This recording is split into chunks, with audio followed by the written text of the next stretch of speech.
Ya, baik, kita lanjutkan untuk slide berikutnya. Dari bagian terakhir tadi tentang topik dibatasi ruang lingkupnya, sekarang kita melihat pembatasan topik tersebut. Bagaimana cara membatasinya? Pertama, mengambil sebuah topik yang umum dan luas, selanjutnya memecahkannya menjadi bagian-bagian yang semakin terbatas. Nah, bagian-bagian tersebut dapat dilihat dalam berbagai aspek berikut ini. Pertama, kita dapat melihat dari aspek tempat ya. Kita batasi menurut tempatnya. Misalnya, anggaplah kita ingin menulis tentang dampak COVID-19 ya. Eh, Tentu itu adalah topik yang sangat luas. Oleh karena itu kita bisa membatasi menurut tempatnya. Pertama menurut tempatnya. Ya, di mana yang dapat di mana kita ambil. Kalau Indonesia mungkin terlalu luas ya. Dalam cakupan skripsi, oh jangan se-Indonesia, akan bunuh diri kita. Waktu, biaya lama sekali. Nah, misalnya kalau di Kalimantan Timur, kita batasi Samarinda lah, misalnya cukup Samarinda. Ya, Kalimantan Timur juga terlalu luas ya. Satu kota pun ini Samarinda ya luas sekali. Kalau mau bisa Samarinda kota atau Samarinda seberang itu lebih lebih lebih bagus lagi kalau skopnya cakupannya itu ada skripsi misalnya. Nah, yang kedua, menurut waktu periode atau zaman. Misalnya dampak COVID-19, kita batasi waktunya ya. Misalnya kan COVID ini sejak Maret ya mulai di Indonesia. Oleh karena itu kita bisa memilih beberapa waktu periode tertentu selama COVID ini melanda Indonesia. Misalnya antara bulan April dan Mei misalnya, atau antara Juni Juli, atau ya pada bulan-bulan terakhir ini Oktober misalnya. Nah, itu kita bisa lakukan. Kemudian bisa menurut hubungan sebab akibat.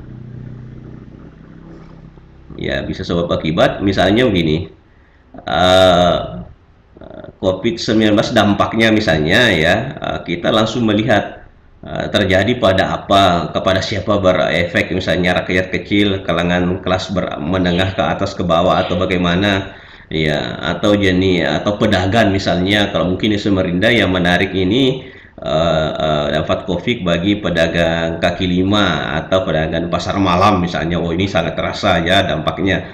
Ya, kalau dilihat dari hubungan sebab akibatnya sangat menarik diteliti dan sangat mudah, dan tentu akan bertebaran data-datanya di Samarinda ya, karena banyak sekali profesi di masyarakat Samarinda ya sebagai pedagang di pasar malam. Kemudian kita bisa membatasi menurut bidang kehidupan manusia. COVID-19 dampaknya terhadap politik bagaimana? Pilkada misalnya bagaimana? Jalan terus atau gimana? Atau ditentang tapi jalan juga, atau berjalan tapi setengah-setengah mati karena susah berkampanye misalnya. Nah, itu menarik juga bagi mahasiswa-mahasiswa di Pisipol misalnya. Nah, ini menarik diteliti ya. Termasuk juga COVID dan hubungan sosial misalnya. Ya, ini juga orang-orang sosial bisa bagaimana hubungan kita sesama manusia, tetangga, keluarga, masyarakat ya, yang dulu sering bertemu misalnya nongkrong apa tiba-tiba dilarang. Nah, ini kan bisa dilihat pengaruhnya seperti apa. Kemudian ekonomi ya, tentu tadi ini kan kita bicara tadi aspek ekonomi di awal ya. Pengaruh dampak ekonominya misalnya bagi pedagang. Budaya ya, misalnya kebudayaan bagaimana, apakah event-event budaya tersebar langsung atau budaya dalam hal yang lebih luas misalnya, atau agama ya, agama juga menarik ini. Karena bulan puasa yang lalu umat Islam ya, termasuk saya tidak sholat tarawih ya, karena adanya apa istilahnya PSBB mungkin ya, pembatasan sosial berskala besar, kami agak susah sholat berjemaah ya. Kesenian misalnya, bagaimana kesenian, pelaku senimannya dan keseniannya sendiri itu bisa dibatasi, ini masih luas. Dan banyak aspek lain lagi yang bisa kita lihat dari dampak COVID-19 ini. Kemudian bisa juga menurut objek material dan objek formal. Nah, objek material ini adalah yang dibicarakan. Jadi sebenarnya COVID ini adalah objek materialnya ya, karena itulah yang dibicarakan. Kemudian objek formalnya eh, adalah aspek atau sudut mana bahan itu ditinjau. Misalnya COVID-19 kita tinjau dari segi ekonomi, wah itulah objek formalnya.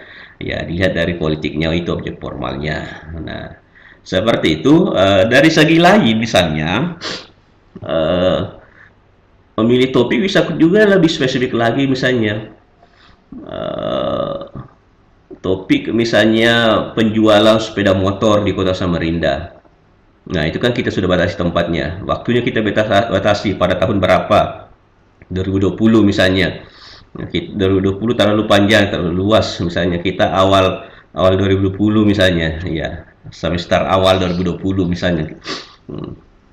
Misalnya kendaraan yang paling laku di Samarinda pada tahun 2019, kendaraan apa misalnya, mengapa? Nah, ini bisa kita lihat dari sebab akibatnya. Ya. Jadi banyak hal sebenarnya kita bisa tulis, dan itu bisa kita batasi berdasarkan bidang ilmu masing-masing, dan juga bisa berdasarkan skala prioritas dan kemenarikan bagi kita. Nah, terakhir yang perlu diperhatikan di dalam menuliskan karangan tadi, setelah topik selesai ditentukan, dipastikan kita bisa menentukan judul karangan tersebut. Ingat, judul hal-hal ini berkaitan dengan judul secara umum ya, bukan cuma judul karangan ilmiah. Bahkan juga mungkin ada hal-hal yang tidak relevan, tidak sesuai dengan judul karangan ilmiah di sini. Jadi ini judul secara umum, tapi sebagian kita bisa gunakan untuk menentukan judul karangan ilmiah. Pertama, judul itu harus relevan. Artinya relevan, berkaitan ya antara topik dan judul tersebut. Ya, relevan, kalau bisa relevan dengan kondisi yang terjadi. Nah, itu juga relevan ya. Ya, jadi temanya misalnya tentang COVID-19, judulnya apa ya? Itu harus relevan isinya supaya mencerminkan isinya. Jangan seperti misalnya kita mencari misalnya film ya. Film itu kan biasanya yang tidak ada trailernya, misalnya kita hanya melihat gambarnya, posternya, wah ini kayaknya film menarik, ini yang banyak apa namanya gambar-gambar senjata, mungkin film perang, ini action ya. Oke, sudahlah kita buka film itu, kita tonton itu. Setelah ditonton, ternyata gambarnya tidak relevan dengan isinya. Ternyata bukan film action ya, banyak ceritanya dibanding dengan perangnya misalnya, kan penonton tertipu. Sama dengan tulisan ya, judulnya harus relevan dengan isinya.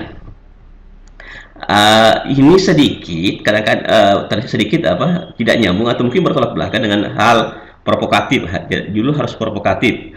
Nah, dalam ranah penulisan populer, buku-buku populer, kalau misalnya Anda ke toko-toko buku, yang buku-buku bestseller itu kadang-kadang judulnya terlalu provokatif, tapi tidak relevan dengan terlalu relevan dengan isinya. Nah, karena bukan buku ilmiah, bukan karangan ilmiah ya. Nah, misalnya kita melihat ada buku judulnya 13 wasiat terlarang. Sangat provokatif judulnya. Ya. Tetapi apa isinya? Oh, ternyata buku motivasi. Ya, mungkin supaya orang semangat ya.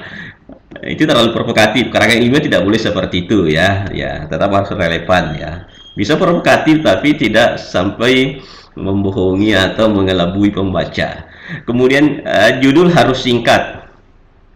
Diusahakan singkat ya, bahkan ada yang membatasi maksimal 12 kata, 10 kata, ada yang 15 kata ya. Itu kalau judul karangan ilmiah. Misalnya kalau judul jurnal atau judul skripsi, ini biasanya agak berbeda-beda setiap instansi atau lembaga atau fakultas atau bahkan jurusan dan prodi ya. Tapi kita berusaha sesingkat mungkin judul itu. Kemudian yang berikutnya, judul harus sejelas mungkin. Jelas ini berkaitan dengan relevan juga. Singkat tapi jelas ya. Nah, itu judul. Jangan terlalu panjang judulnya, tapi tidak jelas, atau terlalu singkat juga tidak jelas. Ini mungkin butuh penjelasan lebih jauh lagi, karena biasanya berbeda-beda berkaitan disiplin ilmu tertentu. Yang terakhir juga judul harus dibatasi supaya judulnya tidak terlalu panjang. Biasanya diberikan anak judul. Anak judul itu kadang-kadang berkaitan dengan objek formalnya ya, dengan kajian apa misalnya. studi kasus misalnya, ya itu berkaitan dengan pembatasan. Misalnya ditambah dengan anak judul. Nah, jadi itu mungkin yang bisa saya sampaikan berkaitan dengan topik dan judul keterangan. Mudah-mudahan bermanfaat bagi kalian semua. Cukup sekian dan terima kasih. Assalamualaikum warahmatullahi wabarakatuh dan salam sejahtera untuk kita semua.